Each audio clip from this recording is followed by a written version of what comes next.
BNP chairman Tarique Rahman দেশে ফেরায় দল বেশ চাঙ্গা, কিন্তু দেশ জুড়ে গত কয়েক মাসে হত্যাকাণ্ডের শিকার হয়েছেন দলের অনেক নেতাকর্মী, যা তৃণমূলে হতাশা বাড়াচ্ছে। শীর্ষ নেতাদের মধ্যেও নিরাপত্তা ঝুঁকি প্রকাশ্যে আসছে। তবে হত্যাকাণ্ডের ঘটনায় নীরব বিএনপির শীর্ষ নেতারা। সর্বশেষ স্বেচ্ছাসেবক দল নেতা মুসাব্বির হত্যার ঘটনায় কিছুটা প্রতিক্রিয়া দেখা যায়। অন্য হত্যাকাণ্ডের ঘটনায় নীরব দেখা গেছে বিএনপি নেতাদের মধ্যে। জনমনে প্রশ্ন, কেন এই নীরবতা? মানবাধিকার সংস্থা হিউম্যান রাইটস সাপোর্ট সোসাইটি তাদের বার্ষিক প্রতিবেদনে বলছে, রাজনৈতিক ও নির্বাচনী সহিংসতায় 2025 সালে 133 জন নিহত হয়েছে। শুধু ডিসেম্বর মাসে অন্তত 70টি সহিংসতার ঘটনা ঘটেছে। এসব ঘটনায় শতাধিক নেতাকর্মী আহত হয়েছেন।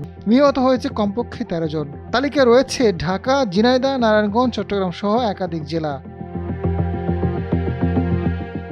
সম্প্রতি দেখা গেছে জাতীয়তাবাদী স্বেচ্ছাসেবক দলের সভাপতি SM. Jilani bullet proof jacket পরে চলছেন, যা দেশব্যাপী আলোড়ন সৃষ্টি করেছে। তিনি গোপালগঞ্জ 3 আসনের বিএনপির মনোনয়ন পেয়েছেন। এক মত বিনিময় সভায় প্রকাশ্যে তার বুলেট প্রুফ জ্যাকেট দেখিয়ে বলেছেন, জীবনের হুমকি আছে, এটা সত্য, তারপরেও জনগণের পাশে থাকার ঝুঁকি নিয়েছেন।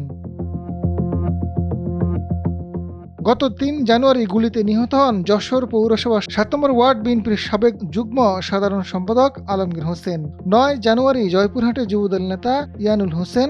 7 ডিসেম্বর ঈশ্বরদীতে ইউনিয়ন বিএনপির আহ্বায়ক বীরু মোল্লা। চট্টগ্রামের রাউজানে যুবদল নেতা মোহাম্মদ জানে আলম শিকদার হত্যাকাণ্ডের পর দলের জোরালো কোনো প্রতিবাদ হচ্ছে না। কেন এই ধরনের নীরবতা? শুধু রাজধানীর নয়, অন্যান্য এলাকাতেও প্রশ্ন উঠেছে।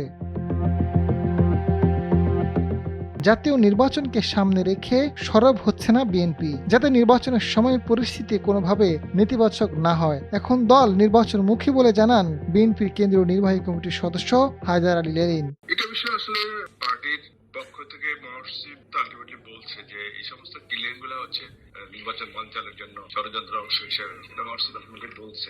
তারপরে পার্টির পক্ষ থেকে আমরা বিভিন্ন জায়গায় মিছিল হয়েছি, এর সঙ্গে বরিশাল হয়েছি, ইয়াতে হয়েছি। তারপরে পার্টির পক্ষ থেকে চেয়ারম্যানের পক্ষ থেকে সালাউদ্দিন সাহেব সহ তাদের বাসায় গেছে। তাহলে পার্টির পক্ষ থেকে যেটুকু করা, হয়তো যেভাবে বলতেছো যে ওইরকম জোরালো ভাবে বা সেভাবে করা হয় নাই, বা আমরা আলটিমেটলি ইলেকশনের সামনে এইখানে ধরো যে একটা ঘটনা ঘটে যাচ্ছে, তার প্রতিবাদে আমরা যদি আরো ঘটনা ঘটাই ফেলতে থাকি, আরো আন্দোলন করতে থাকি, তাহলে বিষয়টা আরো জটিল হয়ে যায়। সেই জন্য হয়তো বা আমাদের আন্দোলনটা ওইরকম জোরালো না, বাট আমাদের বলা বা আমাদের এই ব্যাপারে প্রতিবাদ ব্যাপারে আমাদের কোনো কার্পণ্য নাই। হাসিনা সরকারের পতনের পর আইন শৃঙ্খলা বাহিনীর সক্ষমতা অনেকটাই দুর্বল। এই পরিস্থিতির মধ্যে বিশেষ একটি মহল নির্বাচন বানচালের পাঁয়তারা করছে। বিএনপি যদি এসব ইস্যুতে সরব হয়ে রাজপথে নামে, নির্বাচনের জন্য নেতিবাচক পরিস্থিতি তৈরি হতে পারে বলে মনে করছেন বিএনপির নেতারা। আজাদ ফারুক, সময়ের আলো।